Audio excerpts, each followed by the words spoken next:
सार्थ श्री ज्ञानेश्वरी अध्याय 7. श्री गणेशाय नमः. श्री सरस्वती नमः. श्री गुरुभ्यो नमः. परमसंत सद्गुरू ठाकरसिंगजी महाराज, परमसंत सद्गुरू बलजीतसिंगजी महाराज यांच्या चरणी कोटी कोटी प्रणाम. भगवान कृष्णाच्या चरणी त्रिवार वंदन. श्री ज्ञानेश्वर माऊलीच्या चरणी कोटी प्रणाम. आणि आपण सर्व श्रोते आपणाला साष्टांग दंडवत. ऐकूया अध्याय 7.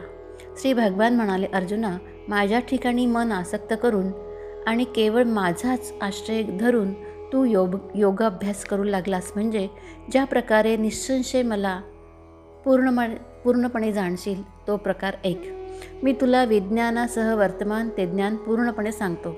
ते जाणल्यावर मग या लोकी आणखी जाणण्याजोगे काहीही राहणार नाही. श्रोते हो, ऐका. मग श्री अनंत पार्थाला म्हणाले, अरे, तू निश्चय करून योगयुक्त झालास. आता मी तुला प्रापंचिक ज्ञानासह ब्रह्मज्ञान अशा रीतीने सांगेन की त्या योगाने तळहातावरील रत्न आपण पाहतो त्याप्रमाणे तू मला सगळा ओळखशील. या ठिकाणी प्रापंचिक ज्ञानाशी काय करायचे आहे असा जर तुझ्या मनाचा ग्रह असेल तर आधी खरोखर तेच समजून घेतले पाहिजे. मग ज्ञानाच्या साक्षात्काराच्या वेळी बुद्धीची नजर थांबते.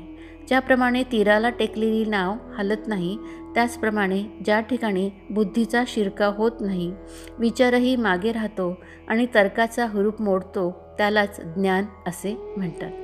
ज्या ठिकाणी बुद्धीचा शिरकाव होत नाही, विचारसुद्धा मागे राहतो आणि तर्काचा हुरूप मोडतो, त्यालाच ज्ञान असे म्हणतात. अर्जुना, बाकीची सर्व प्रापंचिक ज्ञाने त्यांना विज्ञान असे म्हणतात. आणि प्रपंच खरा मानणे हे अज्ञान होय असे समज. प्रपंच खरा मानणे हे अज्ञान होय असे समज. आता सर्व अज्ञान नाहीशी होईल, विज्ञान समूळ जळून जाईल आणि मूर्तिमंत ज्ञान प्रकट होईल.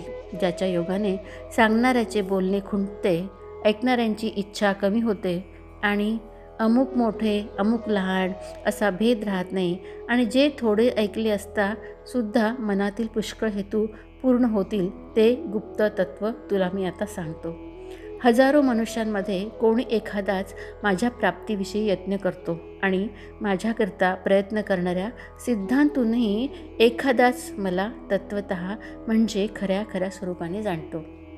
अरे, खरोखर हजारो मनुष्यात एखाद्यालाच या ज्ञानाची इच्छा होते आणि तसेच ज्ञानाची इच्छा उत्पन्न झालेल्या पुष्कळांमध्ये मला तत्वतः जाणणारा क्वचितच सापडतो. ज्याप्रमाणे मनुष्यांनी भरलेल्या त्रिभुवनात फौजेमध्ये ठेवण्याकरता एक चांगला शूर निवडून लक्षावधी फौज तयार करतात आणि त्यातूनही ज्या वेळेस तलवारीचे घाव शरीरावर बसतात त्यावेळेस एखादाच विजयश्रीचा अधिकारी होतो, त्याचप्रमाणे माझ्या ज्ञानाच्या प्राप्तीच्या आस्थेच्या पुरात कोट्यावधी लोक उड्या मारतात, परंतु एखादाच तिच्या पैलथडी जातो, म्हणजे एखाद्यालाच माझी प्राप्ती होते. म्हणून ही सामान्य गोष्ट नसून फार फार मोठी श्रेष्ठ गोष्ट आहे, परंतु ती पुढे सांगता येईल. आता तुला विज्ञानाचे रूप सांगतो ते एक. भूमी, उदक, तेज, वायू, आकाश, मन, बुद्धी आणि अहंकार अशा 8 प्रकारे विभागलेली माझी प्रकृती आहे. हे धनंजया, ऐक. आपल्या अंगाची पडछाया असते, त्याप्रमाणे ही महदादी तत्वे म्हणजे माझीच माया होय. हिलाच प्रकृती असे म्हणतात आणि हिचे 8 निरनिराळे प्रकार आहेत असे समजावे, आणि हिच्यापासून हे त्रैलोक्य उत्पन्न होते. ही 8 प्रकारांनी कशी निराळी आहे अशी शंका जर तू मनात आणशील तर तोच विचार सांगतो ऐक. उदक, तेज, आकाश, पृथ्वी, वायू, मन, बुद्धी आणि अहंकार हे तिचे निरनिराळे 8 प्रकार आहेत. हे महाभाव, ही अपरा म्हणजे गौण प्रकृती होय. हिच्याहून वेगळी जी माझी परा म्हणजे जीवभूता प्रकृती, ती श्रेष्ठ आहे असे समज. तिचा या जगताला आधार आहे. पार्था, या 8 भागांचं एकीकरण म्हणजे ती माझी परम प्रकृती आणि तिलाच जीवभूता ही संज्ञा आहे. ही शरीराच्या ठिकाणी जीवना करते, ज्ञानाला चेतना देते आणि मनाला शोक आणि मोह मानण्यास लावते. हे पहा की हिच्या सानिध्याने बुद्धीच्या अंगी ज्ञान उत्पन्न होते आणि ही अहंकाराच्या कुशलतेने जगाला धारण करते. या दोन्ही प्रकृती सर्व भूतांच्या उत्पत्तीला कारण आहेत असे समज. आणि म्हणूनच मी सर्व जगताचा उत्पत्तीकर्ता आणि संहारकर्ता आहे. ही सूक्ष्म परा प्रकृती जेव्हा स्वेच्छेने स्थूल प्रकृतीशी संयुक्त होते तेव्हा सृष्टीतील प्राण्यांची टाकसाळ सुरू होते. त्या टाकसाळीत आपोआप 4 प्रकारचे ठसे उमटू लागतात. त्यातील पंचमहाभूतांची योग्यता सारखीच असते, परंतु जाती भिन्न असतात. त्यांच्या 84 लक्ष जाती असून त्या जातीत आणखी किती जाती आहेत त्यांची गणनाच नाही. अशा पुष्कळ नाण्यांनी म्हणजे जातीने निराकार शून्य म्हणजे अव्यक्ताचा गाभारा भरून जातो. याप्रमाणे पंचमहाभूतांचे एकसारखे पुष्कळ ठसे बनतात आणि त्यांच्या वृद्धीची गणना प्रकृती माया हीच ठेवते. ती नाण्यांवर खुणा करून त्यांचा विस्तार करते आणि मागाहून त्यांची आटणीसुद्धा करते. अशा प्रकारे कर्माप्रमाणे घडामोड करण्याची मायेची प्रवृत्ती आहे. हे रूपक असो, तुला समजेल अशा उघड रीतीने सांगायचे म्हटले तर ही प्रकृतीच प्राण्यांच्या नामरूपांचा विस्तार करते आणि प्रकृती तर निस्संशय माझ्याच ठायी बिंबते. अर्थात जगाची उत्पत्ती, स्थिती आणि लय यास मीच कारण आहे. हे धनंजया, माझ्याहून जगाला दुसरे कारण काहीही नाही आहे. सोन्याच्या सुतात जसे सोन्याचे मणी ओवावे तसे हे सर्व जग ओतप्रोत माझ्यात ओवलेले आहे. हे दृश्य विश्व मृगजळासारखे आहे. मृगजळाचे मूळ पाहू गेले असता ते केवळ सूर्यकिरण नसून सूर्यच होय. त्याचप्रमाणे अर्जुना, जिच्यापासून ही सृष्टी झाली आहे ती प्रकृती आणि सृष्टी यांना वजा करून पाहिले तर अवशिष्ट तत्व मीच आहे. अशा प्रकारे जे उत्पन्न होते, दिसते आणि नाहीसे होते ते माझ्याच ठिकाणी होते. ज्याप्रमाणे दोऱ्याने मणी धरलेले असतात त्याचप्रमाणे मी हे सर्व विश्व धरलेले आहे. सोन्याचे मणी करून ते सोन्याच्याच ताऱ्यात ओवावे त्याप्रमाणे हे सर्व जग अंतर्बाह्य मीच व्यापले आहे. हे कौंतेया, सर्व उदकांमध्ये जो रस तो मी आहे. सूर्यचंद्रामध्ये जी प्रभा ती मी. सर्व वेदांमध्ये जो प्रणव म्हणजे ओंकार तो सुद्धा मीच आहे. आकाशामध्ये शब्द तो मीच आहे. पुरुषांमध्ये पराक्रम तोही मीच आहे आणि पृथ्वीमध्ये उत्तम सुवास तो मीच आहे. अग्नीमध्ये तेज मी. सर्व भूतांच्या ठारी जीवन मी आणि तपस्व्यांमध्ये तपसुद्धा मीच आहे. म्हणून पाण्यात जो रस आहे किंवा वाऱ्यात जो स्पर्श आहे आणि चंद्र व सूर्य यांचा जो प्रकाश आहे तो मीच आहे असं समज. त्याचप्रमाणे पृथ्वीच्या ठिकाणी स्वभावतः असणारा जो सुवास तोही मीच. आकाशात शब्द म्हणून जो आहे तोही मीच आहे. तसेच वेदात ओंकार म्हणून जो आहे तोही मीच आहे. मनुष्याच्या ठिकाणी असणारा मनुष्यपणा जो अहंभावाचे सत्व आहे ते पौरुष मी हे तत्त्व तुला सांगून ठेवतो. तेजाला अग्नी या नावाचे जे उगीच पांघरूण आहे ते दूर केले असता त्याचे खरे स्वरूप मीच आहे. आणि या त्रिभुवनात प्राणी पुष्कळ प्रकारच्या जातीत जन्म घेऊन आपापल्या जातीच्या अनुरोधाने अन्नादी जीवनाने जीवन पावतात. कोणी वारा पिऊन असतात, कोणी गवतावर उपजीविका करतात, कोणी अन्नावर राहतात आणि कोणी पाण्यावर आपले उपजीवन करतात. असे प्रत्येक प्राण्याचे त्याच्या प्रकृतीच्या मानाने जे निरनिराळे जीवन दिसते ते सर्व मीच आहे. पार्था, सर्व भूतांचे सनातन बीज मी हे तू जाण. बुद्धिमंतांची बुद्धी मी, तेजस्वांचे तेज मी, इच्छा प्रीती रहित असे बलवान पुरुषाचे बल मी. हे भरतश्रेष्ठा, सर्व भूताच्या ठिकाणी धर्माला अनुकूल असणारा जो काम, अन्न पानादी विषयक इच्छा तोही मीच आहे.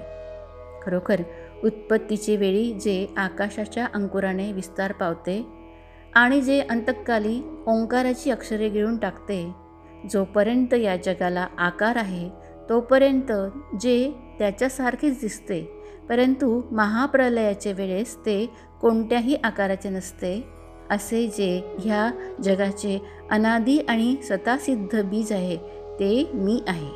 ते आज अगदी तुझ्या हातात देत आहे.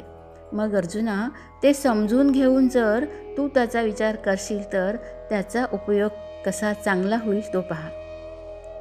परंतु आता हे प्रासंगिक बोलणे बाजूला राहते. तुला मी आता संक्षेपाने सांगतो.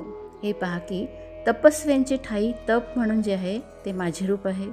बलवानात बल म्हणून जे आहे ते मी असं आहे असे निसंशय समज. आणि बुद्धिमंतांना बुद्धी म्हणून जी आहे तीही मीच आहे. श्रीकृष्ण म्हणतात, ज्याच्या आचरणापासून धर्म आणि अर्थ हे पुरुषार्थ साध्य होतात तो प्राणीमात्राच्या ठिकाणी असणारा कामसुद्धा मीच आहे. एरवी विकार उत्पन्न होऊन इंद्रियांच्या इच्छेप्रमाणे जरी आचरण केले तरी तो काम धर्माविरुद्ध जाऊ देत नाही. तो काम निषेधाची आडवाट सोडून विधीच्या वाटेने नीट जातो आणि त्याचप्रमाणे त्याच्याबरोबर नियमरूप मशाल पेटलेली असते. अशा रीतीने हा काम चालतो म्हणून धर्माचे आचरण पूर्ण होते व त्यामुळे संसारात राहणाऱ्याला मोक्षरूपी तीर्थात मुक्ती प्राप्त होते. तो काम वेदाच्या महत्त्वरूपी मांडवावर कर्मफलांची पाने मोक्षाला लागत तोपर्यंत सृष्टीचा वेल वाढवितो. योगांचे जनक श्रीकृष्ण म्हणतात, अशा नियमाने राहणारा आणि प्राणीमात्रास बीजभूत असा काम तो सुद्धा मीच आहे. हे एक एक तुला कोठवर सांगावे तर वस्तुमात्र म्हणून जे काही आहे ते सर्व माझ्यापासून विस्तार पावले आहे असे तू समज. जे सात्विक, राजस आणि तामस विकार आहेत ते माझ्यापासूनच उत्पन्न झाले आहेत असे समज. पण त्यांच्या ठाई मी नाही, माझ्या ठाई ते आहे. जे सात्विक किंवा रजतमादी भाव आहेत ते सर्व माझ्या रूपापासूनच उत्पन्न झाले आहेत हे ओळखून ठेव. ते जरी माझ्यापासून झाले आहेत तरी मी मात्र त्यांच्यात नाही. ज्याप्रमाणे स्वप्नीच्या डोहात जागृती बुडत नाही किंवा ज्याप्रमाणे बी म्हणजे दाना रसाने पूर्ण भरलेले असते परंतु त्याचेपासून अंकुर फुटून पुढे लाकूड बनल्यावर मग त्या लाकडाच्या ठिकाणी बीज असते का सांग बरे. त्याचप्रमाणे सात्विक आदी सर्व भाव जरी माझ्याचपासून उत्पन्न झाले आहेत तरी त्यामध्ये मी नाही. खरोखर आकाशात जे ढग उत्पन्न होतात त्यात शुद्ध आकाश नसते किंवा ढगात जे पाणी असते त्या पाण्यात ढग नसतात. नंतर त्या पाण्याच्या घर्षणाने उत्पन्न होणारे तेज म्हणजे जे वीज जे चकचकीत दिसते त्या विजेमध्ये पाणी असते काय. अग्नीपासून जो धूर उत्पन्न होतो त्या धुरात अग्नी आहे का सांग बरं. त्याचप्रमाणे हे भाव जरी माझ्यापासून उत्पन्न झाले आहेत तरी ते म्हणजे मी नव्हे. या त्रिगुणमय विकारांनी हे सर्व जग मोहून गेले आहे. म्हणून या गुणांच्या पलीकडे असलेला अविनाशी असा जो मी त्या मला ते जाणत नाहीत.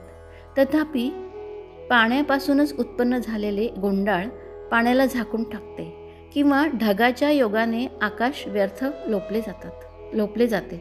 असे पहा की स्वप्न हे खोटे आहे परंतु निद्रेच्या योगाने ते खरे भासते. त्यावेळेस ते आपल्याला आठवण होऊ देते का. अथवा डोळ्यातील पाण्याने उत्पन्न झालेला वडस दृष्टी बंद करीत नाही का. त्याचप्रमाणे माझ्याच ठिकाणी प्रतिबिंबित झालेली सत्व, रज आणि तम या गुणांनी युक्त अशी माझी सावली माया पडद्याप्रमाणे माझ्या स्वरूपाच्या आड येते. म्हणून प्राणी मला जाणत नाही आणि माझ्याचपासून उत्पन्न झालेले असून ते मद्रूप होत नाही.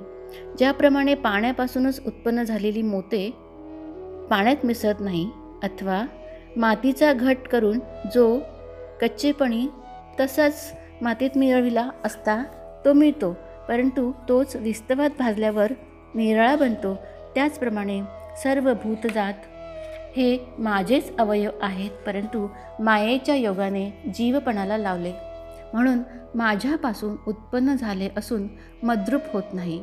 माझेच असून मला ओळखत नाही व मी आणि माझे या भ्रांतीने विषयांध झालेले असतात. ही अतिदिव्य आणि त्रिगुणात्मक अशी माया अतिशय दुस्तर आहे. जे मलाच शरण येतात ते ही मायारूप नदी तरून जातात.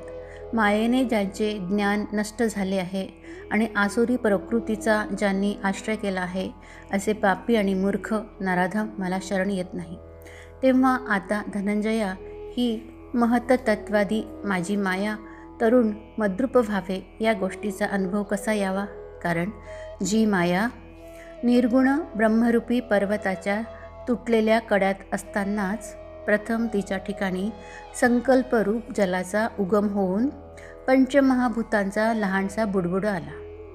जी सृष्टीच्या विस्ताररूपी ओघाने आणि कालगतीच्या वेगाने कर्म आणि मोक्ष यांचे उंच काठ ओलांडून पुढे चालली आहे. जी सत्वादी गुणरूप मेघाच्या वृष्टीने भरून भ्रांतिरूप महापुराने यमनियम रूपी शहरे वाहून नेत आहे. जिच्यात द्वेषरूपी भोरे असून जी मत्सरूप वळणाने वाहत आहे. जिच्यात उन्मत्तपणा इत्यादी मोठाले मासे तळपत आहे. जिच्यामध्ये प्रपंचरूपी भेदांची वळणे असून कर्माच्या पुरामध्ये सुखदुःखरूपी केरकचरा तरंगत येऊन कडेला लागत आहे. जी मधील विषय सुखरूपी बेटावर कामरूपी लाटा आदळून त्या ठिकाणी जीव समुदायरूपी फेस पुष्कळ दिसत आहे. अहंकाररूपी ओघाने व विद्या, धन आणि सामर्थ्य या 3 मदांच्या उकळ्यांनी ज्या ठिकाणी विषय तरंगांच्या लाटा उसळत आहेत. उदय आणि अस्त यांच्या लोंढ्यांनी जन्ममरणाचे धोंडे पडून त्या ठिकाणी पंचमहाभूतात्मक शरीररूप बुडबुडे उत्पन्न होतात आणि लय पावतात. जिच्यात मोह आणि भ्रांती हे मासे धैर्यरूप मांस गिळून टाकतात. त्या ठिकाणी अज्ञानरूपी मोठे भोरे भोवती फिरत असतात. भ्रांतिरूप गढूळ पाण्याने आस्थारूप गाळात ऋतून तमोरूपी खळखळाटाने स्वर्गप्राप्तीची गर्जना होत असते. असा हा तमोरूपी प्रवाह तरून जाण्यास अवघड आहे. येथे सत्वरूपी स्थिर पाण्याचा मोठा डोह आहे. किंबहुना ही माया नदी दुस्तर आहे. खरोखर ही मधील जन्ममृत्यूच्या पुराच्या लोंढ्यात सत्य लोकाचे किल्ले वाहून जातात आणि ब्रह्मांड गोलाचे धोंडे तेव्हाच गडबडत जातात. त्या पुराच्या प्रवाहात अजून कोणाचे पाय लागत नाही. अरे, असा हा मायारूप कोणाच्याने तरून जावेल? आणखी येथे एक मोठेच नवल आहे. ही नदी तरून जाण्याला जे जे उपाय करावे ते अपायकारकच होतात. कोणी आपल्या बुद्धीच्या बळावर ही मध्ये तरून जावे म्हणून हिच्यामध्ये उडी टाकली, त्यांचा पत्ताच नाही. कोणाला ज्ञानरूपी डोहात गर्वाने पार गिळून टाकले. कोणी वेदत्रयीच्या सांगडीवर बसून तिच्या खाली मीपणाचे धोंडे बांधून या मायारूप नदीतून तरून जाण्यास निघाले. ते मदरूपी माशाच्या तोंडात सबंधच नाहीसे झाले. कोणी तारुण्याच्या बळाने कमर कसून मदनाच्या कासेला लागले. तो त्यांना विषयरूप सुसरेनेच चघळून टाकले. मग ते वार्धक्यरूप लाटांमध्ये तरंगत जात असता मतिभ्रंशरूप जाळ्यात सापडतात व त्या योगे चहूकडून जखडले जातात. शोकरूप कड्यावर आदळतात आणि पुढे क्रोधरूपी भोवऱ्यात सापडले असता कोठे वर डोके कराव्यास लागले की आपत्तीरूप गिधाडे त्यास टोचून टोचून खाऊ लागतात आणि मग ते दुःखरूप चिखलात फसून मरणरूप वाळूत रुतले जातात. अशा प्रकारे जे विषयाच्या मागे लागले ते फुकट जातात. त्यांचे जिणे व्यर्थ होते. कोणी यज्ञादी क्रियारूपी पेटी बांधून पोटाखाली घेतात. ते स्वर्गसुखरूपी कपारीत अडकून राहतात. कोणी मोक्षप्राप्तीच्या आशेने कर्मरूप बाहुबलावर भरोसा ठेवतात, परंतु कर्तव्याच्या वळणात पडतात. त्या नदीमध्ये वैराग्यरूप नाव चालत नाही आणि विवेकरूप काठी टेकत नाही. तथापि योगाने तरता येईल, परंतु असे क्वचितच घडून येते. अशा प्रकारे जीवाच्या अंगबळाने ह्या मायारूप नदीतून तरून जाता येते हे म्हणणे कशा प्रकारे आहे म्हणावे ते सांगतो. जर पथ्य न करणाऱ्याची व्याधी टळेल, साधूला दुर्जनाची बुद्धी कळेल, किंवा विषयासक्त पुरुष सिद्धिप्राप्ती झाली असता तिला सोडेल, जर चोरांची सभा भरेल अथवा माशाला गळ गिळता येईल, किंवा भित्र्याला भिवून पिशाच्च माघारी फिरेल, जर हरणाचे पाडस जाळे कुरतडील किंवा मुंगी मेरू पर्वत ओलांडील, तरच जीवांना आपल्या स्वतःच्या शहाणपणाने महानदी तरून पलीकडच्या तीरी जाता येईल. म्हणून हे पंडुसुता, ज्याप्रमाणे विषयी पुरुषाला स्त्री जिंकवत नाही, त्याचप्रमाणे ही मायारूप नदी जीवाला तरवत नाही. येथे जे मला अनन्य भावाने शरण येतात ते फक्त या दुस्तर नदीतून सहज तरून जातात. इतकेच नव्हे तर ते अलीकडच्या काठी असतानाच मायारूप जल पार नाहीसे होते. ज्यांना सद्गुरू हाच नावाडी असून, ज्यांनी ब्रह्माची कास बळकट धरली आहे आणि ज्यांना आत्मनिवेदन हेच तारू सापडले आहे, जे अहमभावाचे ओझे टाकून, विकल्परूपी पारा चुकवून आणि बायका मुलांच्या वरील अनुरागरूपी पाण्याची धार टाळून, जे जीवात्म्यांचे ऐक्य हाच उतार त्या उताराने बोधरूपी सांगडीच्या आश्रयाने निवृत्तीच्या पलीकडील काठाला जाऊन पोचतात, ते वैराग्यरूप हात टाकीत अहम ब्रह्म या भावाच्या बळावर पोहून निवृत्तीरूपी तटावर निर्विघ्नपणे निघतात. या उपायाने जे मला भसतात तेच या मायारूप नदीतून तरून जातात. परंतु असे भक्त अगदी विरळे, फार नाहीत हो. अर्जुना, हे भरतश्रेष्ठा, आर्त म्हणजे रोग इत्यादिकांनी पीडित, जिज्ञासू म्हणजे भगवत तत्व जाणण्याची इच्छा करणारा, अर्थार्थी म्हणजे भोगाची इच्छा असणारा आणि ज्ञानी असे 4 प्रकारचे पुण्यान लोक मला भसतात. त्यामध्ये ज्ञानी हा निरंतर माझे ठिकाणी तत्पर असून एकनिष्ठेने माझी भक्ती करतो म्हणून श्रेष्ठ आहे.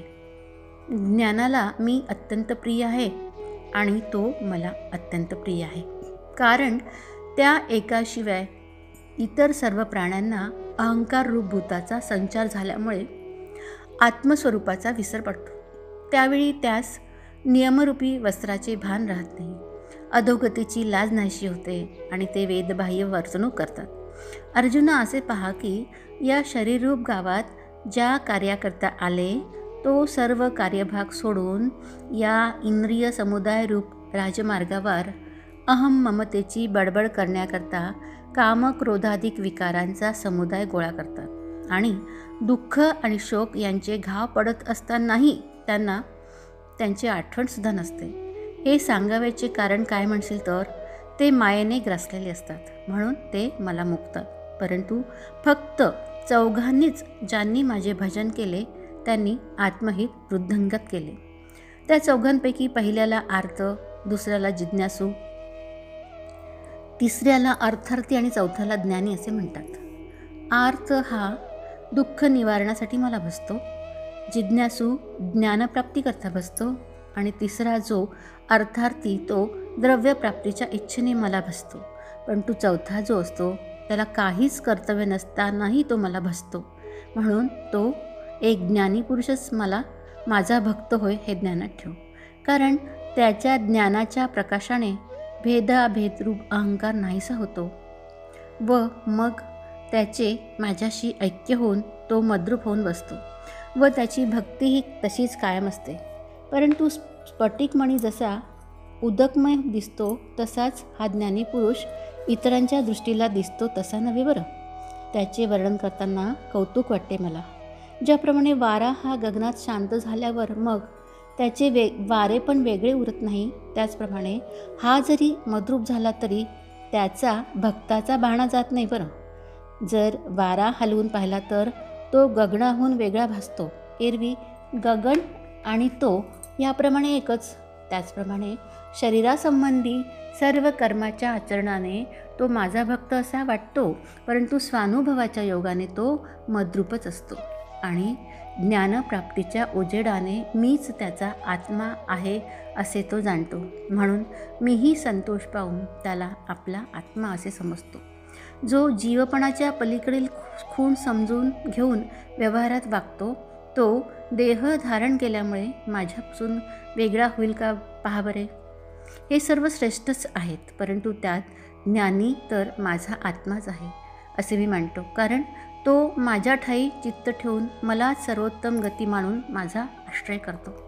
म्हणून आपल्या हिताकरिता हवा तो मनुष्य माझी भक्ती करतो, परंतु मी ज्याच्यावर प्रीती करतो असा एकच भक्त आहे तो ज्ञानी. ते पहा की दुधाच्या आशेने सर्व लोक गाईला चारा घालतात, परंतु आपल्या वासराला चाऱ्याशिवाय ती कशी दूध पाजते? का तर त्याला दुसरी काही एक गोष्ट माहीत नसून आपल्या तन मन प्राणाने ते आईलाच ओळखत असते. आणि जी वस्तू पाहिल ती माझी आईच आहे असे समजते. अशा प्रकारे ते वासरू अनन्य भक्त असते, म्हणून त्याच्यावर गायही तशीच प्रीती करते. यास्तव लक्ष्मीपती कृष्ण जे बोलले ते खरे. हे असो, मग म्हणतात, ज्ञानाशिवाय जे तुला इतर भक्त सांगितले तेही माझे आवडते आहेत. त्यांना माझे ज्ञान झाले म्हणजे मग ते परत फिरणे विसरतात. ज्याप्रमाणे नदी सागराला मिळाल्यावर तिचे माघारी फिरणे खुंटते, त्याचप्रमाणे ज्याच्या अंतःकरणरूपी दरीतून अनुभवरूप गंगा निघून मला मिळाली तो मद्रूप झाला. हे वर्णन किती करू बरे. एरवी ज्ञानी ज्याला म्हणतात ना, तो केवळ माझा जीव की प्राण होय हे सांगू नये, पण काय करावे, ही न बोलण्याची गोष्ट तुला प्रसंगानुसार सांगितली. ज्ञानी पुरुषाला बहुजन्मानंतर सर्व काही वसुदेवरूप आहे अशा प्रकारे माझी प्राप्ती होते. असा हा महात्मा फार दुर्लभ आहे, जो विषयरूप दाट झाडीतून कामक्रोधाधिक संकटे टाळून आणि सद्वासनेच्या पहाडावर चढून आला. नंतर हे वीरश्रेष्ठा अर्जुना, साधूंच्या संगतीने, सत्कर्माच्या सरळ वाटेने, दुराचरणाच्या आडमार्गाला डावलून आणि आस्थेच्या म्हणजे फलाशेच्या वाहना पायात न घालता शेकडो जन्म भक्तीची वाट चालणारा जो ज्ञानी भक्त, तो फलाच्या हेतूचा का हिशोब करेल. याप्रमाणे शरीरसंबंधी अज्ञानरूप रात्रीत उपाधिरहित वाट चालत असता सहज कर्मक्षय होऊन ज्ञानोदयाची पहाट होते. त्याच वेळेस गुरुकृपारूप उषःकाल होतो आणि मग ज्ञानरूप सूर्याची कोवळी किरणे पडून समदृष्टीचे ऐश्वर्य त्याच्या दृष्टीस पडते. त्यावेळी तो जिकडे तिकडे पाहतो तिकडे त्याला माझ्याशिवाय दुसरे काहीच दिसत नाही, अथवा तो जरी स्वस्थ बसला तरी त्याला मीच दिसतो. बाहेर काय सांगावे अर्जुना, त्याला सर्व ठिकाणी माझ्या वाचून दुसरे काही दिसतच नाही. ज्याप्रमाणे पाण्यात बुडालेल्या घटाच्या आत आणि बाहेरसुद्धा पाणीच असते ना, त्याप्रमाणे तो माझ्या आत आणि मी त्याच्या अंतर्बाह्य आहे. हे बोलून दाखवण्यासारखे नाही, म्हणून ते असो. याप्रमाणे त्याला ज्ञानाची वखारच दृष्टीस पडते आणि तो जिकडे जिकडे संचार करतो तिकडे त्याला आपणच विश्व आहो असे भासते. या सर्व विश्वात वासुदेव भरला आहे असा त्याचा पूर्ण अनुभव असतो. म्हणून भक्तांमध्ये तोच सर्वश्रेष्ठ आणि तोच ज्ञानी होय. धनुर्धरा, ज्याच्या अनुभवाच्या वखारीत सर्व चराचर विश्व साठविले आहे असा हा महात्मा अतिशय दुर्लभ आहे बरं का. ज्याच्याशिवाय अर्जुना पुष्कळ मला बसतात, पण त्यांची भक्ती फक्त विषयाच्या सुखानेच असते, कारण आशा तिमिराने त्यांची दृष्टी विषयांध झालेली असते. वेगवेगळ्या कामनांनी ज्यांचे ज्ञान नाहीसे झाले आहे आणि जे अज्ञानी आपापल्या स्वभावाच्या अधीन झालेले आहेत, ते ज्या देवतेचा जो उपासना नियम असेल त्या नियमाचे अवलंबन करून मज आत्मरूप वासुदेवाहून भिन्न असलेल्या इतर देवतास भजतात आणि फलाच्या इच्छेने त्याच्या हृदयात कामाचा रिघावला झाला की त्याच्या संसर्गाने ज्ञानरूपी दिवा मालवतो.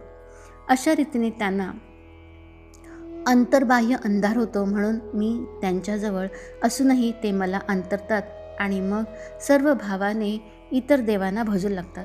अगोदर ते मायेच्या अधीन झालेले असतात आणि त्यात फलप्राप्तीकरता दीन झालेले.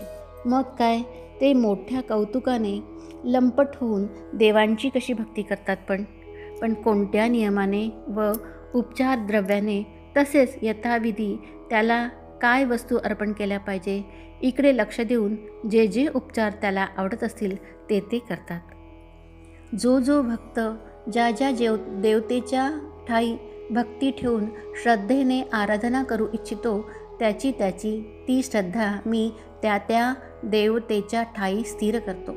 परंतु जो ज्या देवतेची फलाकरता उपासना करतो त्याची ती इच्छा मीच पुरवतो. हे पहा की देवी मीच आहे, परंतु त्याचा तसा निश्चयही नसतो. म्हणून त्या देवतांच्या ठिकाणी त्याचा निरनिराळा भाव असतो. तो त्या श्रद्धेने युक्त होऊन त्या देवतेची आराधना करण्याचा प्रयत्न करतो आणि मग मीच निर्माण केलेल्या त्या कामना पूर्ण होतात. मग त्यांना ज्या ज्या देवतेची श्रद्धा असेल त्या त्या देवतेचे आपली कार्यसिद्धी होईपर्यंत ते यथाविधी पूजन करतात। याप्रमाणे ज्याने जे फल इच्छावे ते त्याला प्राप्त होते, परंतु ते सर्व माझ्यापासूनच मिळते।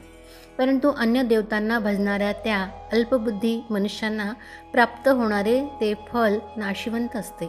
देवतांचे भक्त देवतांना जाऊन मिळतात आणि माझे भक्त मला येऊन मिळतात, परंतु ते भक्त मला जाणत नाहीत, कारण ते आशापाशातून मुक्त होत नाहीत, त्यातच ते घोटाळतात आणि म्हणूनच नाशवंत अशी इच्छित फले त्यांना प्राप्त होतात। किंबहुना अशा प्रकारचे हे भजन म्हणजे संसाराचे साधनच होय, बाकी त्याचा फलभोग म्हणजे स्वप्नातील क्षणिक सुखाप्रमाणेच होय। हे एकीकडे राहू द्या, त्याचे आवडते दैवत का असेना, त्याने त्या देवतांचे पूजन केले म्हणजे तो देवत्वच पावतो। बाकी तन मन अर्पण करून जे माझ्याच भक्तिमार्गाला लागले ते देहांती माझ्याकडेच येतात। माझा उत्कृष्ट, अविनाशी आणि अत्युत्तम असा भाव न जाणणारे अज्ञानी लोक मी अव्यक्त असता मला देहधारी मानतात। पण प्राणी तसे करीत नाही आणि फुकट आपल्या हिताचे नुकसान करून घेऊन इतर देवतांच्या पूजनाने अल्प फलप्राप्ती करून घेऊन तळहातावरच्या पाण्यात पोहल्याप्रमाणे करतात, किंवा अमृताच्या समुद्रात बुडाला असता मग तोंड दाबून का धरावे आणि मनामध्ये डबक्यातील पाण्याची आठवण का करावी, अमृतात शिरून देखील मरावयाचे हे असे तरी का करावे, अमृतात सुखाने अमृतरूप होऊन का राहू नये। त्याचप्रमाणे धनुर्धरा फलाशारूप पिंजरा टाकून देऊन अनुभवरूप पंखांनी संचार करून चिदाकाशाचे धनी का न व्हावे, भगतस्वरूप का न व्हावे। ते चिदाकाश आपण कितीही उंच उडण्याचे मनात आणले तरी सुखाने उडण्यास फैलावलेले आहे। त्या मला न मोजता येणाऱ्याला मापात का घालावे, मज निराकाराला साकार का मानावे। मी सिद्ध असता माझ्या प्राप्तीकरता साधनाने का शिणावे। पण अर्जुना, खरे विचारशील की नाही तर बहुत करून हे बोलणे कोणाला आवडतच नाही। योगमायेने व्याप्त असा जो मी तो सर्वांना स्पष्ट दिसत नाही। हे मूढ लोक जन्माला न येणाऱ्या व अविनाशी अशा मला जाणतच नाहीत। का की योगमायेच्या पडद्याने हे आंधळे झालेले असतात, म्हणून देहबुद्धीच्या बळाने प्रकाशरूप जो मी त्या मला ते पाहतच नाही। एरवी मी जिथे नाही अशी एकतरी वस्तू आहे का, पहा की कोणतेही पाणी रसविरहित आहे का, वारा कोणाला स्पर्श करीत नाही, आकाश कोठे सामावत नाही, ते सर्वत्र आहेच। हे असो, अवघ्या विश्वात मीच एकटा भरलेला आहे। अर्जुना, मागे झालेली, सध्या असणारी आणि पुढे होणारी भूते प्राणी मात्र मी जाणतो, परंतु मला मात्र कोणी जाणत नाही। या जगात जितके प्राणी होऊन गेले त्यांचे ठिकाणी मीच होतो आणि हल्ली आहेत आणि त्यातही मीच आहे। हल्ली जे आहेत त्यातही मीच आहे आणि पुढे होणार आहेत तेही मनापासून भिन्न नाहीत, माझ्यापासून भिन्न नाहीत, परंतु हे फक्त बोलणे आहे, बाकी काही होत नाही आणि काही जात नाही। ज्याप्रमाणे दोरीच्या सापाविषयी तो काळा, कवड्या, गवला वगैरे काहीच कल्पना करता येत नाही, त्याचप्रमाणे प्राणी मात्र मिथ्या असल्यामुळे त्यासंबंधी कोणतीच कल्पना करता येत नाही। हे पंडुसुता, अशा प्रकारे मी सदा अखंड आहे। प्राणीमात्राच्या मागे जो संसार लागला आहे त्याचे कारण मात्र निराळे आहे, म्हणून त्याविषयी थोडीशी गोष्ट सांगतो, ती ऐक। अभिमान आणि शरीर या दोहोंची प्रीती जडली। अभिमान आणि तनु म्हणजे शरीर या दोहोंची प्रीती जडली। हे परंतपा भारता, इच्छा आणि द्वेष यापासून उत्पन्न झालेल्या सुखदुःख रूप मोहाने सर्व भूते म्हणजे सर्व प्राणी मात्र वेडावून जाऊन उत्पत्तीकाली मोठ्या गोंधळात पडतात। त्या दोघांच्या प्रीतीपासून इच्छारूप कन्या उत्पन्न झाली आणि ती आपल्या पूर्ण तारुण्यात आल्यावर तिचे द्वेषाशी लग्न लागले। त्या दोघांपासून सुख दुःख रूप द्वंद्व मोह हा पुत्र झाला। नंतर त्याच्या अहंकार या आजोबाने त्याला वाढविले। तो द्वंद्वमोह नेहमी धैर्याला आणि इंद्रिय दमनालाही सदा प्रतिकूल आणि आशारूप दुग्धाने पुष्ट झालेला आहे. हे धनुर्धरा, असंतोषरूप मद्याने उत्पन्न झाल्यामुळे तो विषयाच्या उपभोगाला विटतच नाही बिलकुल. त्याने शुद्ध भक्तीच्या वाटेवर विकल्पाचे काटे पसरून मग कुमार्गाच्या आडवाटा काढल्या आहेत. त्या योगाने प्राणीमात्र भ्रम पाहून संसाररूप अरण्यात पडतात आणि त्यांना महादुःखाचे सपाटे सोसावे लागतात. परंतु पुण्यकर्माच्या योगाने ज्याचे पातक लयास गेले आहे ते दृढनिश्चयी जन सुखदुःखाच्या मोहापासून मुक्त होऊन मला भसतात. याप्रमाणे विकल्पाचे तीक्ष्ण परंतु निष्फल काटे पाहून ज्यापासून मती भ्रम उत्पन्न होतो त्यांना जे मानित नाही. विकल्पाचे तीक्ष्ण परंतु निष्फल काटे पाहून ज्यापासून मतिभ्रम उत्पन्न होतो त्यांना जे मानित नाही. भक्तीच्या एकनिष्ठेच्या पावलांनी जे नीट जाताना विकल्पाचे काटे चिरडून टाकतात ते महापातकांचे अरण्य टाकून सरळ मार्गाने जातात. नंतर पुण्याच्या मार्गाने लवकर चालून माझे सानिध्य पावतात आणि अशा रीतीने वाटमाऱ्यांच्या म्हणजे कामक्रोधाधिकांच्या हातून सुटतात. जे माझ्या आश्रयाने जरामरणापासून मुक्त होण्यासाठी यत्न करतात ते ब्रह्म जाणतात आणि सर्व अध्यात्म व सर्व कर्मालाही जाणतात. एरवी पार्था, जन्ममरणाच्या फेऱ्यातून सुटावे असे जे साधन आहे त्याच्या प्राप्तीची ज्यांना इच्छा उत्पन्न होते त्यांना त्यांचा तो प्रयत्न फलद्रूप होऊन ब्रह्मप्राप्ती नक्की होते आणि पिकलेल्या फळाच्या रसाप्रमाणे ते पूर्णतेस पावतात. त्यावेळी आम्ही धन्य आहो असे त्यांना वाटून सर्व जगभर आनंदच भरलेला दिसतो त्यांना. नंतर आत्मज्ञानाची हौस पुरी होऊन आणि कर्मे जागच्या जागी राहून त्यांचे मन शांत होते.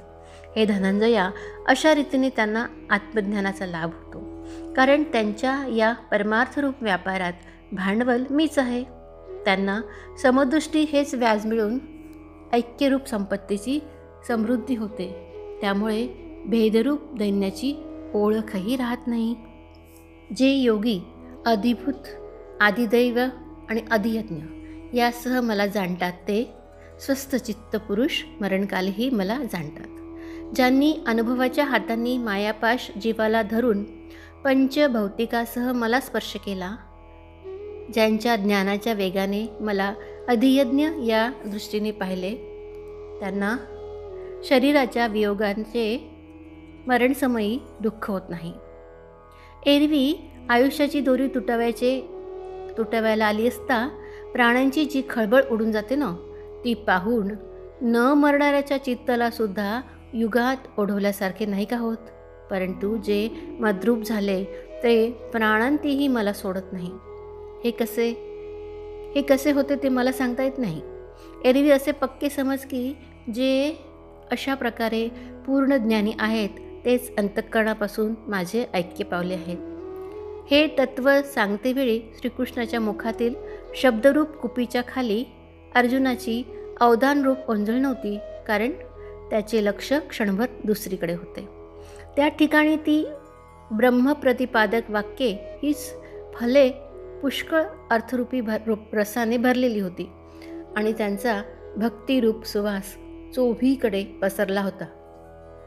त्यावेळी कृष्णकृपारूप मंद वाऱ्याच्या योगाने श्रीकृष्णरूप वृक्षापासून वचनरूप फळे अर्जुनाच्या श्रवणरूप ओटीत सहज येऊन पडली. ती फळे वेदांत सिद्धांताचीच बनलेली होती, ब्रह्मरसाच्या सागरात बुचकळलेली आणि तशीच परमानंदरूप साखरेत घोळलेली होती. अशा रीतीने बनलेली जी निर्मळ फळे त्यांच्या अर्थरूपी गर्भाचा लाभ व्हावा अशी अर्जुनास इच्छा उत्पन्न होऊन तो विस्मयरूप अमृताचे घोट घेऊ लागला. अशा रीतीचे सुख झाल्यावर तो स्वर्गसुखाला वेडावून दाखवू लागला आणि त्याच्या अंतःकरणात गुदगुल्या होऊ लागल्या. याचप्रमाणे त्या फळांचे बाहेरील स्वरूप पाहून त्याचा आनंद वाढू लागला. त्यावेळेस त्या फळांची चव घेण्याची जिभेला इच्छा उत्पन्न झाली, म्हणून लवकर अनुमानरूप हस्तावर ती श्रीकृष्ण वाक्यरूप फले घेऊन ती तो अनुभवरूप मुखात एकदम घालू लागला. त्यावेळी विचाररूप जिभेने ती घेता येईना आणि हेतुरूप दातांनी फुटेनात असे जाणून सुभद्रापती तो जो अर्जुन तो त्यांना तोंड लावेना. मग चमत्कार वाटून असे म्हणतो की अहो, पाण्यात दिसणाऱ्या नक्षत्राप्रमाणे या अक्षरांच्या सुंदरपणाने अक्षरांना फळ समजून मी कसा फसलो. ही अक्षरांची पदे नसून केवळ आकाशाच्या घड्या आहेत आणि यात आमच्या बुद्धीने किती जरी बुड्या मारल्या तरी काही थांग लागावायचं नाही. तेव्हा ही फळे घेता येत नाही तर मग ती जाणता तरी कशी येतील. असे अर्जुनाने मनात आणून पुन्हा यादवेंद्र श्रीकृष्णाकडे पाहिले. मग अर्जुनाने देवास विनंती केली की देवा, ही जी एकवटलेली 7 पदे, त्यांचा कधीही कोणी स्वाद घेतला नाही, हे मोठे आश्चर्य आहे. एरवी लक्षपूर्वक ऐकत नसता केवळ श्रवणाच्या जोरावर लक्ष नसता श्रवण केले तरी लक्षपूर्वक ऐकत नसता केवळ श्रवणाच्या जोरावर लक्ष नसता श्रवण केले तर अनेक साधारण सिद्धांताचे तात्पर्य तरी बोलून दाखवता येईल का? नाही ना. आणि त्यातूनही देवा, आपले हे बोलणे काही साधारण नव्हे हो. ही अक्षरे नुसती पाहिल्यावर विस्मयाला देखील मोठे आश्चर्य वाटते. कानाच्या झरोक्यातून बोलरूपी किरण आत शिरले नाहीत. तोच चमत्कार वाटून माझे लक्ष खुंटले. अहो, मतीच चालेना. त्या शब्दांचा अर्थ समजण्याची मला फार इच्छा आहे असे म्हणण्यात जो वेळ चालला आहे तोही मला सहन होईना. म्हणून देवा, लवकर सांगा. याप्रमाणे मागील प्रत्यंतर घेऊन पुढल्या अभिप्रायावर दृष्टी ठेवून मध्येच आपली ऐकण्याची इच्छा दर्शवून अर्जुनाने विचारले. अर्जुनाची प्रश्न करण्याची काय शैली आहे पहा, की मर्यादेचे उल्लंघन न करता श्रीकृष्णाच्या हृदयाला प्रेमालिंगन देण्यास तो तयार झाला. अहो, श्री गुरूंना ज्यावेळेस पुसावायचे आहे ना, त्यावेळेस अशाच मर्यादेने विचारावे लागते. त्यांची मर्यादा कायम ठेवून कसे पुसावे हे फक्त एक सव्यासाची अर्जुनच जाणतो. आता त्याचे हे प्रश्न करणे आणि त्यावर सर्वज्ञ श्रीहरीचे उत्तर देणे हे संजय कशा प्रेमाने सांगेल ते पहा.